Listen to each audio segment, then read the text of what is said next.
Boa tarde, Paulo. Nossa, que prazer conversar com você. Estamos muito diferentes, né? Tá eu grandona e você menor. O que é que eu faço aqui? Gui, bota um pouquinho mais para longe ou o Paulo chega mais para pertinho? Assim já Legal. tá? Que aqui essa conversa é meio tete a tete, sabe, Paulo? Sim. O programa é um programa político, cultural. A primeira parte é política e a segunda é cultura, para a gente também alimentar um pouco nossos espíritos, né? Que ninguém aguenta tanta política, né? Não, prazer é todo meu. Perdão o atraso, estava resolvendo um tema que a gente entrou com uma cautelar para o caso do Dom Phillips e do Sim. Bruno, e a Comissão Interamericana está lá decidindo se outorga ou se vai dar oportunidade para o Estado brasileiro contestar ou não. Então a gente está nessa briga. Nossa, um liminar falando o quê? Falando que o Estado tem que incrementar toda a logística de busca, né? E também para que o Estado dê respostas imediatas sobre as investigações das responsabilidades disso. A gente é uma ação para incrementar a pressão internacional sobre o governo, que a gente sabe que né, é frouxo aí nessa questão indígena, proteção de direitos humanos e Amazônia. Hoje teve uma notícia que eu quero comentar aqui contigo, que o Alto Comissariado das Nações Unidas para os Direitos Humanos criticou o governo Bolsonaro pela resposta extremamente lenta nas buscas pelo servidor da FUNAI, Bruno Pereira, e do jornalista britânico Dom Phillips, né?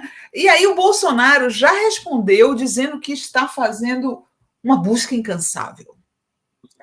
A gente teve, durante a semana, um folheto, né, um documento do Exército, falando que eles estavam prontos para sair em busca, mas ainda não tinha vindo a ordem superior. Né? Qual que é a tua percepção sobre isso? De fato, houve uma demora?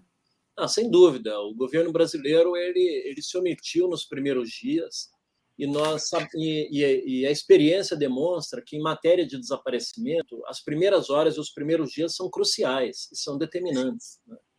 Então, o governo demorou 2 dias para poder realmente gerar uma primeira mobilização e só aconteceu devido à pressão da própria sociedade civil, das comunidades indígenas e da imprensa independente, que começou a dar repercussão sobre o caso. E esse atraso pode ter sido decisivo também. De toda maneira, veja, essa letargia de parte do governo obrigou a própria Defensoria Pública e o Conselho Nacional de Direitos Humanos a ter que ingressar com uma ação. Na verdade, a Defensoria Pública, né, ingressar com uma ação civil pública para determinar que o Estado incrementasse as suas ações. E agora, mais recentemente, o Conselho Nacional de Direitos Humanos.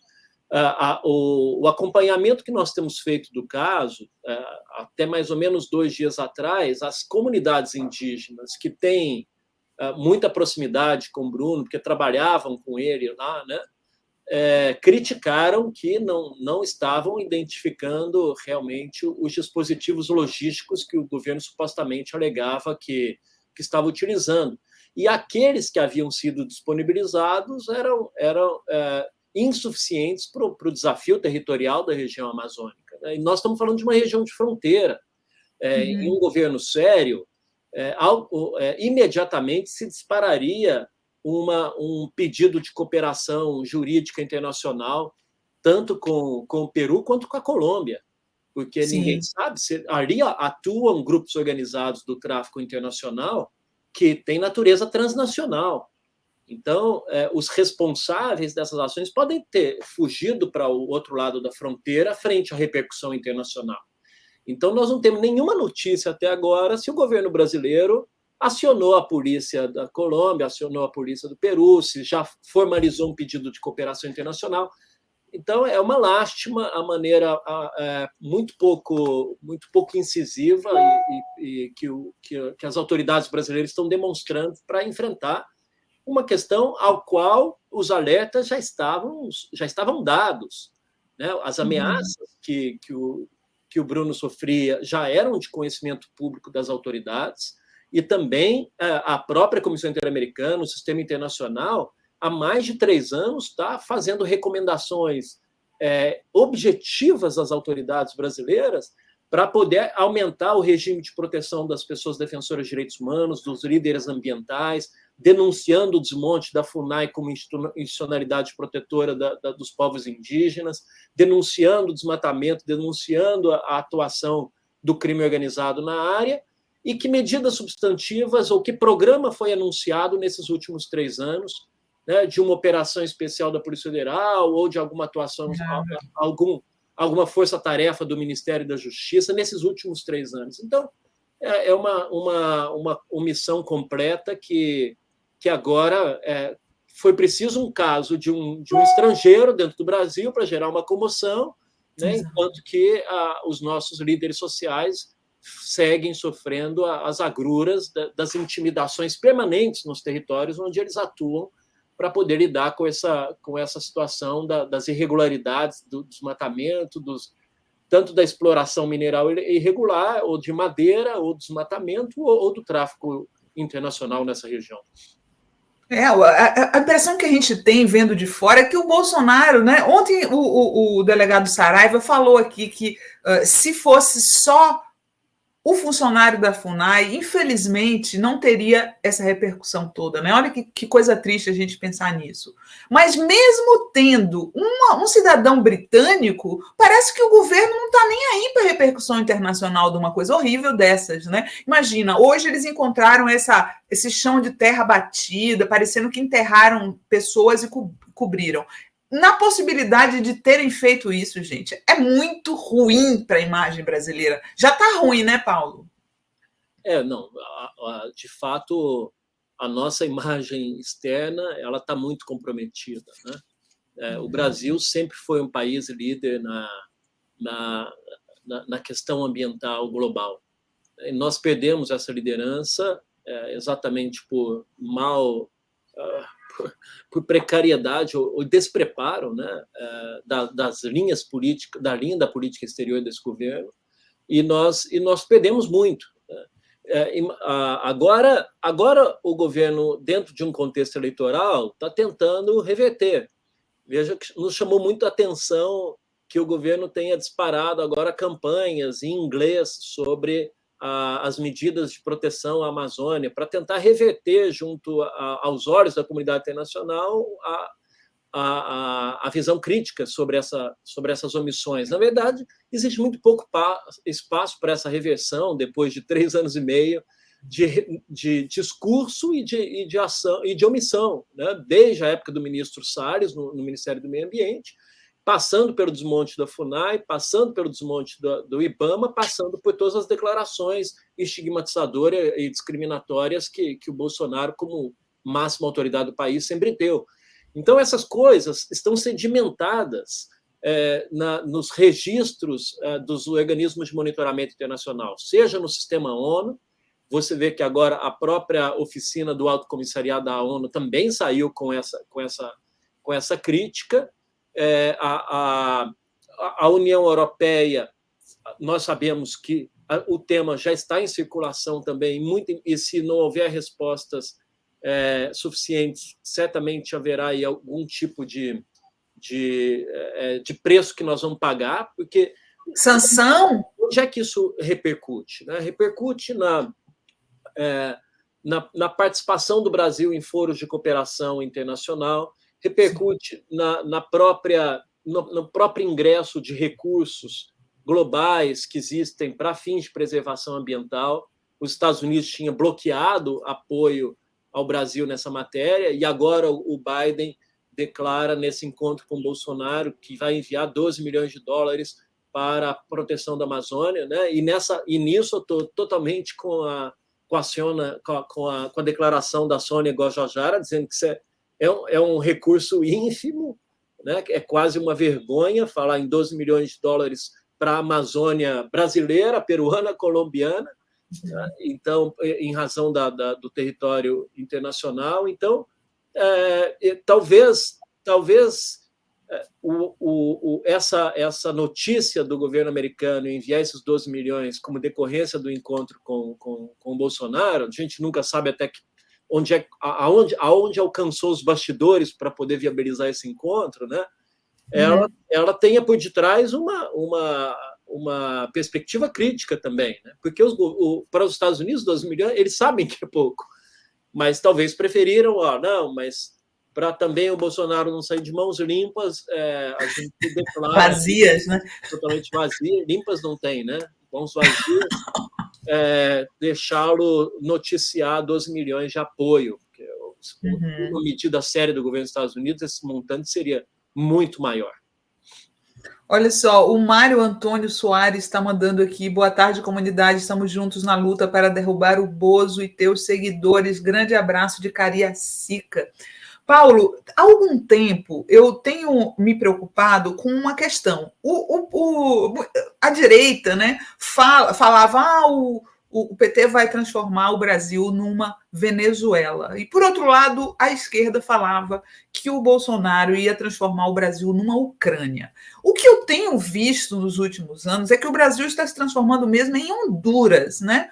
Honduras, um país onde as pessoas têm hoje 5 armas por habitante e também é um país campeão em assassinatos de jornalistas e ativistas do meio ambiente. Você acha que a gente está nesse caminho sem volta de se transformar num Honduras, aliás, que foi onde começaram esses golpes constitucionais na América do Sul, né, na América Latina? A debacle da nossa democracia, de fato, ela começa a partir do impeachment da presidenta, né? Um impeachment ilegal e ilegítimo, e que, às vezes, a impressão que eu tenho é que a direita brasileira, para destruir o PT e a esquerda, destruiu o país junto, né? E agora nós estamos segurando a onda dessa irresponsabilidade, dessa aventura que a nossa elite produziu. E que agora não sabem como sair, né? Porque onde está a saída para essa crise política institucional?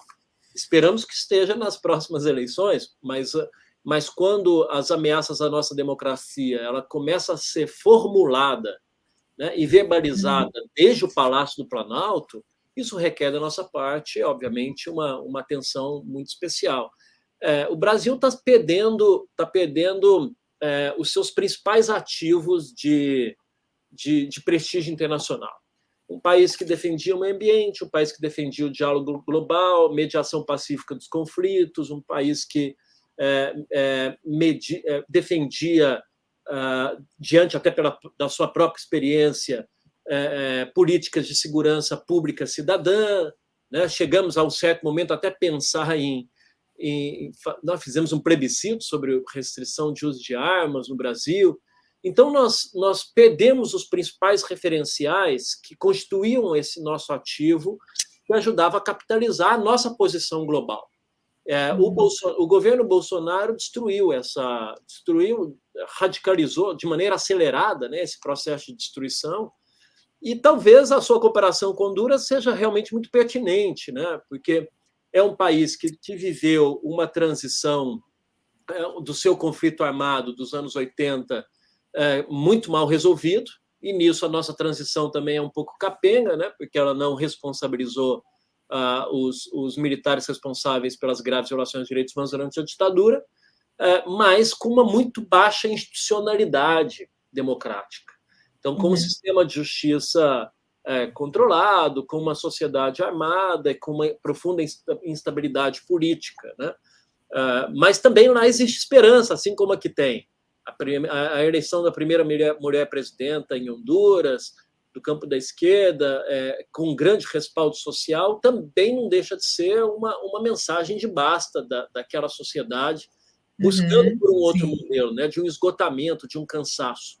Aqui nos Estados Unidos, uma coisa que nós observamos foi, durante a derrota do Trump, o que foi determinante foram duas coisas. A primeira, a de que o modelo de comunicação e de governo que ele adota, de estratégia política que o Trump adotava, que é idêntico ao que o Bolsonaro adota, é um modelo que levava a uma certa fadiga da população, porque as pessoas esperavam despertar no dia seguinte para descobrir qual que era a nova polêmica que o presidente da República ia lançar, qual que é o novo conflito que o presidente da República vai gerar e que promove uma espécie de cadeia de autoritarismo nas nossas relações sociais, de conflitos dentro de casa, no trabalho, na rua.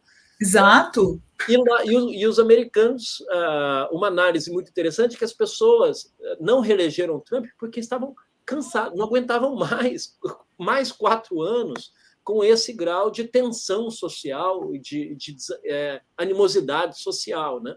Então, eu acho que esse cansaço também está chegando na sociedade brasileira. As pesquisas assim o indicam. Ele é um cansaço que também do modelo neoliberal, da resposta do modelo neoliberal em diferentes países da região. Começou pelo Chile e vamos ver se a gente tem acumulação de forças suficientes para abrir um outro ciclo de correlação de forças dentro da América Latina, né? Como foi a década de ouro dos anos 2010, para a gente poder tentar se reposicionar globalmente. Mas, atualmente, infelizmente, esse cenário é desanimador.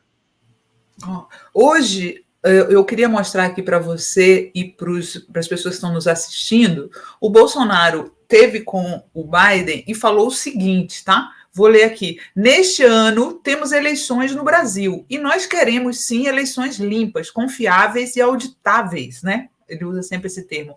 Para que não sobre nenhuma dúvida após o pleito, eu tenho certeza que será realizada neste espírito democrático. Cheguei pela democracia e tenho certeza que, quando deixar o governo, também será de forma democrática. Me chama a atenção essa frase dele por 2 razões, Paulo. A primeira é que lá aqui dentro ele fala que só Deus tira ele do cargo, né? Aí lá fora ele diz que vai sair democraticamente. E por que ele falou isso? Qual foi a intenção dele? Quem perguntou, né? Veja, isso é interessante. Assim.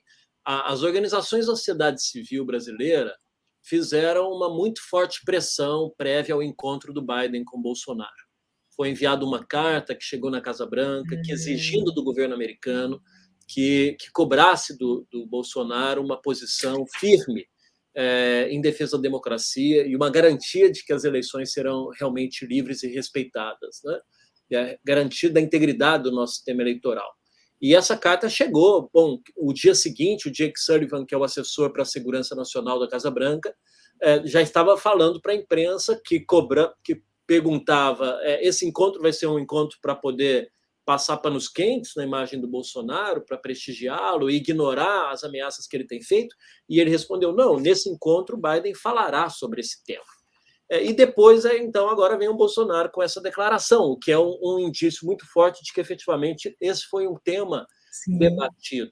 Mas o mais interessante, para nós que temos acompanhado desde nós brasileiros, né, que temos acompanhado como evolui essa fragilidade da nossa institucionalidade democrática, nós sabemos que essa declaração não é nenhuma inflexão da parte do Bolsonaro, porque ele trabalha com narrativas e com categorias linguísticas que têm outros referenciais.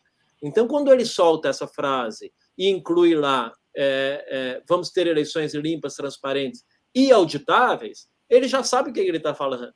Ao mesmo tempo que ele está falando, não, nós vamos respeitar a democracia. Eu fui eleito democracia e vou passar a democracia, desde que as eleições são auditáveis. Ele sabe muito bem a manipulação retórica que ele está utilizando nessa expressão.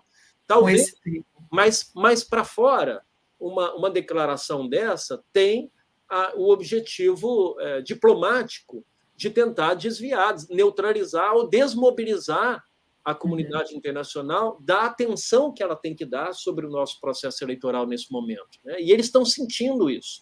Eles sabem que há uma grande mobilização internacional para poder abrir os olhos sobre o que vai acontecer aqui nas eleições esse ano. Então, talvez seja uma tentativa do Itamaraty. O Bolsonaro, eu não acredito que ele tenha muita capacidade de formular essa frase tão bem articulada. Provavelmente o pessoal do Itamaraty preparou bem para ele essa frase e ele pronunciou de maneira bem decorada.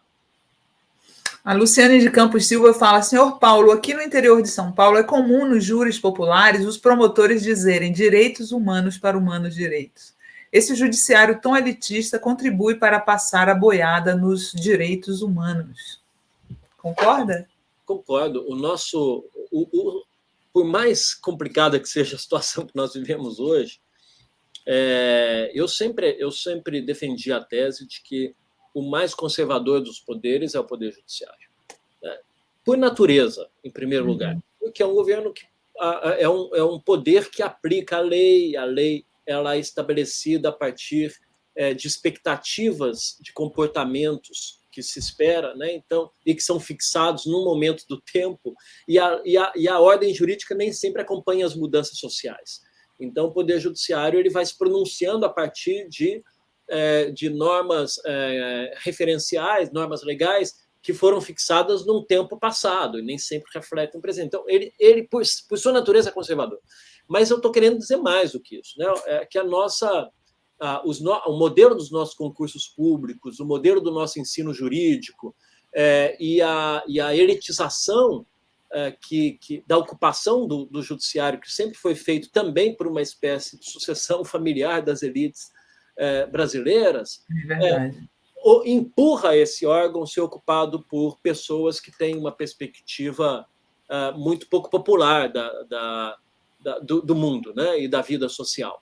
Então, o Poder Judiciário, essas declarações, agora, ao mesmo tempo, são declarações ou são práticas que são totalmente contrárias ao espírito do que significa a aspiração da justiça ou da implementação de um Estado de Direito ou da Constituição, que tem como premissa básica, nos Estados liberais, né, como é o nosso Estado é um Estado social de direito liberal, porque respeita determinadas garantias e liberdades individuais, cuja premissa é de que os direitos eles são uma forma de estabelecer um limite à sua atuação estatal, né? Eles servem exatamente para evitar o abuso do poder. Então, são declarações que não compreendem qual que é o papel do mundo jurídico, né? O papel central é defender os direitos humanos. Então, quem declara isso é porque não compreendeu mesmo o papel que tem que cumprir dentro da sociedade. Os sinais, digamos assim, que estão vindo dos Estados Unidos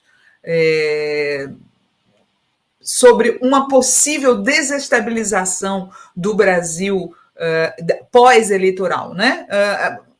Eu vi que teve reportagem falando que já a CIA teria dito que não caberia golpe no Brasil. Como é que você está vendo? Você acha que o Biden apoiaria um golpe no Brasil hoje? Eu não tenho dúvida que o Trump apoiaria, mas o Biden eu tenho as minhas dúvidas.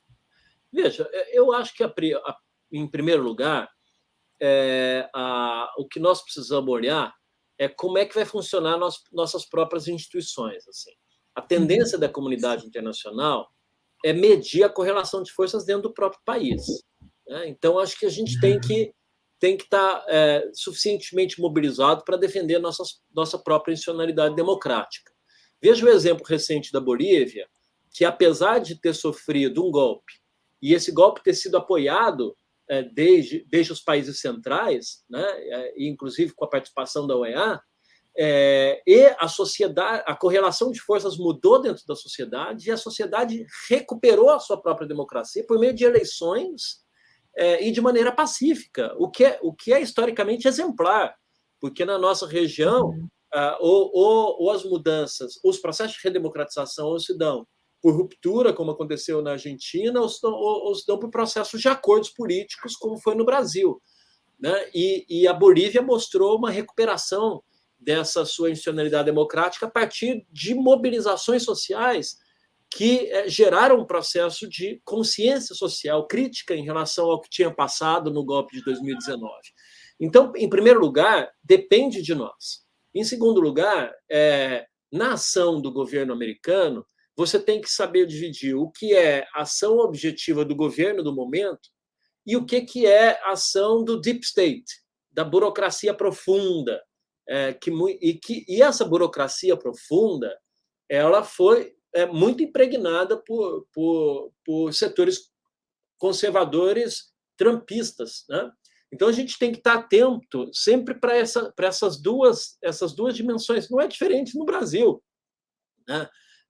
Ou você acha que vai ser fácil para um novo governo conseguir substituir os mais de 6.500 militares que foram distribuídos em várias funções públicas, funções civis dentro da administração pública? cada saída dessa vai se transformar em uma crise individual. Saibamos disso, né? Que são microcrises por dentro da institucionalidade burocrática, porque eles sabem muito bem o que eles estão fazendo. Eles criticam muito a esquerda com as suas doutrinas de guerra de posição, né? Mas são eles que praticam, assim, ou criticavam a esquerda de aparelhamento, né? Né? Então, nós nunca assistimos a um aparelhamento militar da administração pública brasileira dessa natureza. Então, até que ponto essa captura da nossa burocracia, ela também não vai ser um elemento crítico para dificultar uma capacidade de redemocratização ou de recuperação dos espaços de participação na definição das políticas públicas. Então, enfim, são várias questões que realmente são muito pertinentes. É bom que a gente discuta elas previamente. Acho que a tarefa inicial ainda está de conseguir, em outubro, um resultado que nos ajude a recuperar a nossa democracia primeiro. Mas e o Biden? Bom, o Biden, eu acho muito pouco provável assim, dele apoiar iniciativas que sejam contrárias. Por exemplo, se houver um levante de setores armados querendo convulsionar o resultado das eleições, eu vejo com muita dificuldade.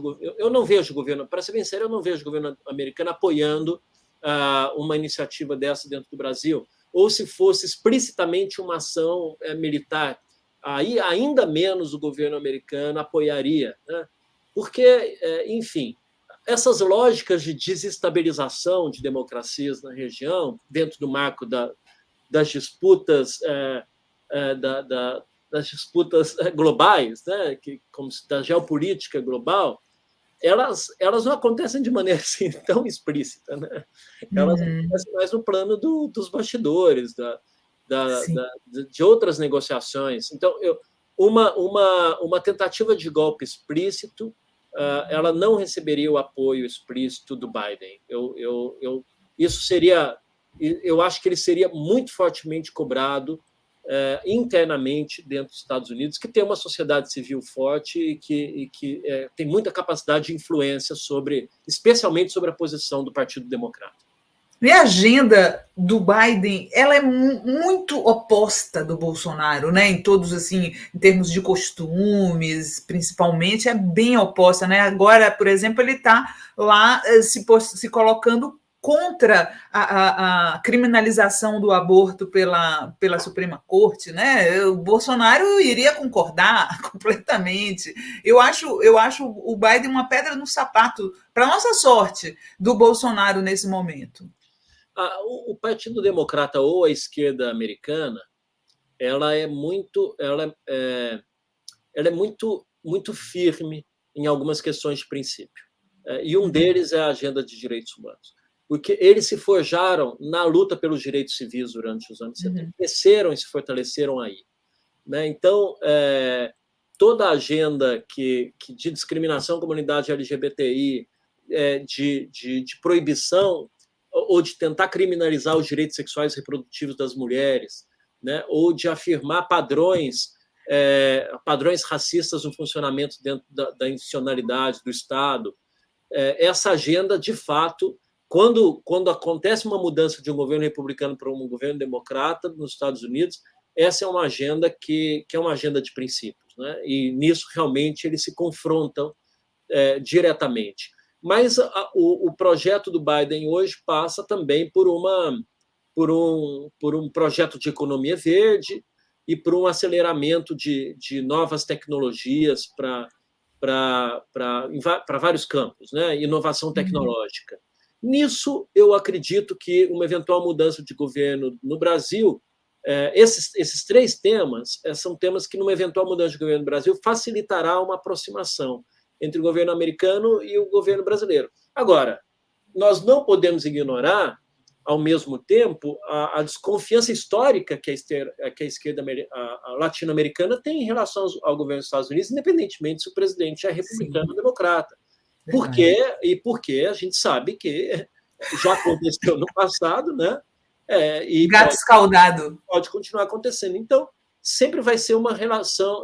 Eu sempre acho que essa relação sempre vai ser uma relação de muita. Quando são dois governos, um democrata com um governo esquerda no Brasil, essa é uma relação de muito respeito recíproco, né?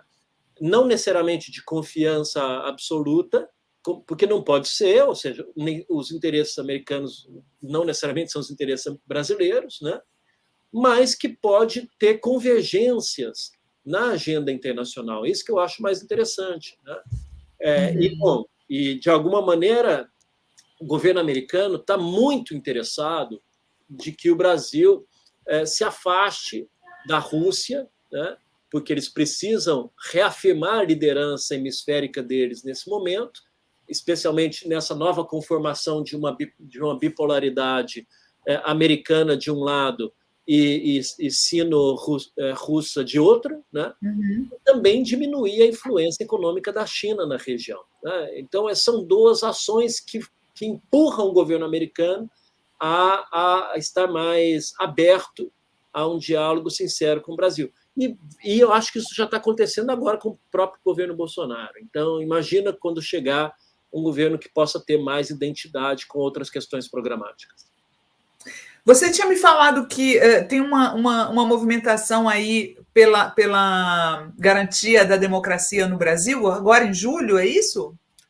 Um conjunto de entidades brasileiras está se organizando para fazer uma comitiva aos Estados Unidos, para, durante uma semana, fazer uma série de diálogos com atores sociais, atores políticos, atores da imprensa, de organismos internacionais, para poder oferecer informação com uma fotografia sobre o estado das artes do nosso processo eleitoral, de quais são o mapeamento dos principais cenários de risco e a necessidade de uma posição de atenção, de vigilância e de mobilização de parte do campo democrático internacional para poder, no mínimo, neutralizar a parte desses riscos, né? Então, essa estratégia ela passa necessariamente por uma ideia de que exista um reconhecimento imediato de parte do governo americano ao resultado das eleições e que isso seja acompanhado de declarações imediatas de diferentes governos europeus e do mundo inteiro, porque isso vai diminuindo a margem de espaço para que, quando o Bolsonaro declarar que não reconhece o resultado das eleições, que isso vai diminuindo o espaço de... Você acha que ele vai declarar? Até agora, tudo que o Bolsonaro declara e demonstra vai a essa direção, né? Porque ele diz que se as urnas não forem auditadas pelas Forças Armadas ou não tiverem uma outra forma de auditagem que não é essa que o TSE oferece, que já está mais do que comprovada, ele vai continuar dizendo que ele desconfia das urnas e que ele não acredita, né? A posição pessoal dele. Ontem mesmo ele deu essa declaração. Então, tudo leva a crer que ele vai fazer isso, né? Então, nós temos que estar preparados para esse momento, e é bom que a sociedade civil esteja organizada nesse sentido, que ela esteja bem conectada com o campo democrático internacional, para que as pressões elas funcionem bem. E, ademais, cá entre nós, né? A elite brasileira é muito colonizada, então mensagens que vêm desde os Estados Unidos, aí eles também recuam, porque sabem que podem ter consequência para eles e perdas econômicas também.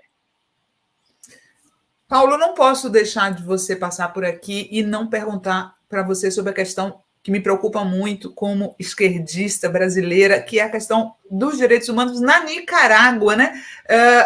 Eu recebi, as últimas notícias que eu recebi da Nicarágua é que eles conseguiram proibir o funcionamento da Academia Nicaragüense de Letras. Alguém pode imaginar fecharem a ABL? Imagine o Bolsonaro fechar a ABL. Foi o que o Ortega fez na Nicarágua, além dos presos políticos, gente jovem, gente maior, sendo presa pelo governo. Por que você acha que tem uma parte da esquerda brasileira que ainda, vamos usar um termo da internet, passa pano para o Ortega? Eu não consigo entender, Paulo. Eu acho que esse é um tema muito caro para nós. né? O referencial da Revolução Sandinista foi muito importante como elemento utópico, né? E de mobilização e também de demonstração de que era possível enfrentar modelos autocráticos, né? E estabelecer governos populares. Eu acho que o que a esquerda brasileira ainda não entendeu é que o orteguismo é diferente do sandinismo. O Ortega, na verdade, na minha visão, ele traiu a Revolução Sandinista. O projeto que ele implementa na Nicarágua não é um projeto de esquerda. É um projeto. Ele fez grandes acordos com os empresários. Na sua eleição e na sua reeleição, ele fez acordos com o setor conservador da igreja, né, até para sacrificar a própria agenda dos direitos sexuais e reprodutivos das mulheres, etc. Mas, desde então, promove um governo que é um governo autocrático, autoritário e sanguinário.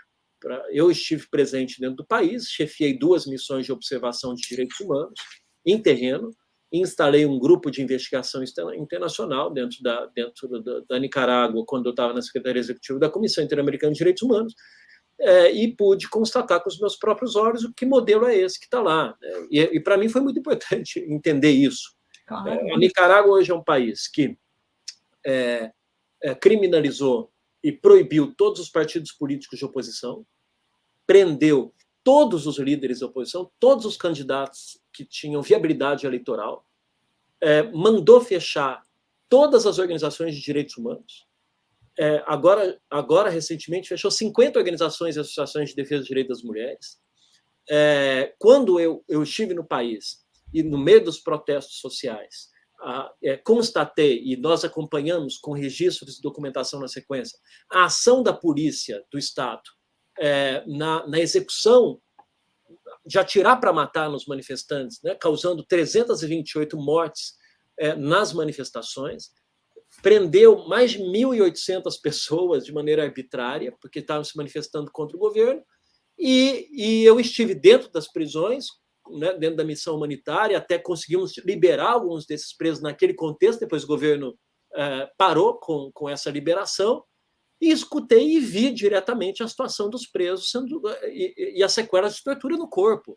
Né? Então, assim, se nós, como esquerda, vamos referenciar como padrão de modelo para nós um país autoritário, que não respeita a eleição, que não respeita a oposição, que não respeita a liberdade de expressão, que promove tortura, prisão arbitrária e assassinatos, eu acho que nós estamos mal. Né? Exato. Então, é preciso uma consciência crítica. Isso independentemente de uma avaliação crítica de que o governo vinha sendo pressionado, de que, obviamente, que os governos de esquerda não recebem apoio, recebem boicote, mas ou nós temos uma inteligência de resposta para esse tipo de situação, ou nós vamos ficar eternamente justificando práticas autoritárias dentro do campo da esquerda a partir de retóricas que têm a ver com as experiências e os efeitos do imperialismo. Então, não dá para passar panos quentes para isso. Eu acho que é um desserviço, a minha opinião pessoal, de que essas situações hoje são um desserviço para a esquerda regional. Né? Eu tenho dito que eu não considero aquilo um governo de esquerda. Eu acho que ditadura é ditadura. Né? Não é de esquerda, não é de direita, é ditadura, é regime autoritário. E entendo que esse é o modelo que está vigente hoje na Nicarágua. Nós temos um grande desafio de estabelecer um outro padrão de relacionamento com esses governos. Né? E não é necessariamente excluindo ou rompendo o diálogo, mas nós podemos servir como sociedade brasileira ou, eventualmente, dentro de um governo progressista no Brasil, como interlocutores do campo progressista para encontrar fórmulas para abrir uma transição democrática real dentro da Nicarágua, dialogando, aproveitando essas relações históricas de uma suposta confiança que existia, para poder abrir canais de diálogo para que efetivamente se empurre a uma transição democrática. Mas apoiar de maneira cega e passar panos para essa situação ou justificar essa violência a partir de critérios políticos me parece totalmente incompatível com princípios reais da esquerda. Não, e essa situação bizarra que ele é o presidente, a mulher é a vice-presidente, o filho é dono do principal meio de comunicação do Brasil, do país, é o que? Uma monarquia? Sabe? Eu não sou de esquerda para aceitar um negócio desse em lugar nenhum. Eu não aceitaria aqui se o Lula fosse o presidente, a mulher dele a vice e os filhos donos dos principais meios. Que isso? É uma confusão entre Estado e partido, né? E um controle familiar, realmente, do país. Então, acho que esse é um grande desafio para nós. Eu não vejo outra situação tão grave na região como a que está passando na Nicarágua. E espero que cada vez mais as pessoas tenham conhecimento sobre isso e a gente faça parte de um movimento de exigência para que existam mudanças. O país tem hoje 180 presos políticos. São estudantes, líderes. Não, veja, sabe quem está preso? O líder do movimento campesino, como se fosse o líder do MST, né? O líder das organizações estudantis. Não é só a oposição política de direita, é o movimento social indígena do país. Né? Líderes de organizações de direitos humanos. São jovens. Eu conheci boa parte deles antes deles serem presos. Jovens que estavam insatisfeitos e realmente aquelas manifestações elas tiveram origem numa insatisfação das pessoas na má resposta do governo Ortega para uma questão ambiental e porque o Ortega estava implementando uma reforma do sistema da Previdência Social, retirando direitos dos aposentados para implementar o plano do FMI. Aí as pessoas saíram às ruas, primeiro saíram os aposentados, os estudantes se somaram, depois o movimento ambiental, e depois o resto da população se somou. E, obviamente, que a direita do país se soma e tenta capitalizar essas manifestações. Agora, estigmatizar toda a sociedade, né, como terroristas, agentes do império, etc., e, a partir daí, aprofundar um modelo autoritário, eu acho que nós estamos errando muito se a gente deixar, né, invisibilizar essa situação e não responder de uma maneira muito clara de que isso é inaceitável. A Eliana Rocha fala aqui, tive a honra de trabalhar na comissão de anistia quando Paulo Abrão era o presidente. Ai, que saudades da democracia, realmente. Né? Muito grande abraço para ela, muitas saudades também. Uma última pergunta para você. Em abril, saiu aquela decisão da Comissão Interamericana de Direitos Humanos falando que o processo do Lula não foi... teve problemas no processo, né, do Lula. E aí as pessoas ficaram assim, mas qual é a repercussão internacional disso? Qual que é a tua opinião? Foi uma decisão do Comitê de Direitos Civis e Políticos da ONU, né, que, veja, ainda antes daquele momento em que o Lula foi impedido de se candidatar, esse pedido foi protocolado lá nesse comitê, né, e demorou todos esses anos para poder ser resolvido. Essa é uma decisão que tem um valor jurídico frente ao sistema internacional de proteção aos direitos humanos. Né? A ONU declarou oficialmente que os direitos do presidente Lula, os direitos políticos dele foram violados, de que foi irregular impedi-lo a ser candidato lá em 2018, né? O que, de alguma maneira, para bom entendedor, o que nós estamos recebendo a interpretação do sistema universal de que as eleições foram ilegítimas, né? Porque elas não aconteceram dentro de um marco de normalidade. Foi o candidato que estava em primeiro lugar nas pesquisas eleitorais foi impedido, contrariamente à Declaração Universal dos Direitos Humanos, à Convenção do Pacto dos Direitos Civis e Políticos. Então, é uma tremenda vitória. Né? O Moro e os seus aliados tentaram diminuir a importância dessa decisão, dizendo que isso é um comitêzinho dentro... Não, é o órgão oficial do Comitê de Direitos Humanos do Sistema ONU, especializado em avaliar esses casos, né? O órgão técnico jurídico especializado. Não existe outro órgão com grau de especialização desse nível para poder analisar casos dessa natureza e declarar se houve ou se não houve irregularidade. Então, de fato, uma grande vitória para o presidente Lula. Eu acho que, de alguma maneira, veio na própria linha das decisões da Corte Suprema ano passado, do nosso Supremo, né? Da Corte Suprema, do Supremo Tribunal Federal, quando anulou a sentença da Operação Lava Jato, e eu acho que com isso definitivamente pacifica a questão supostamente controversa se o Lula é inocente ou não. Obviamente que é. Ok, Paulo, foi um prazerzão conversar com você, viu? Prazer foi todo meu, estou à disposição. Demoramos para fazer esse encontro, mas finalmente... Pois é. Mas volte sempre. Obrigada, Paulo. Beijão para você. Um abraço, tchau. Tchau.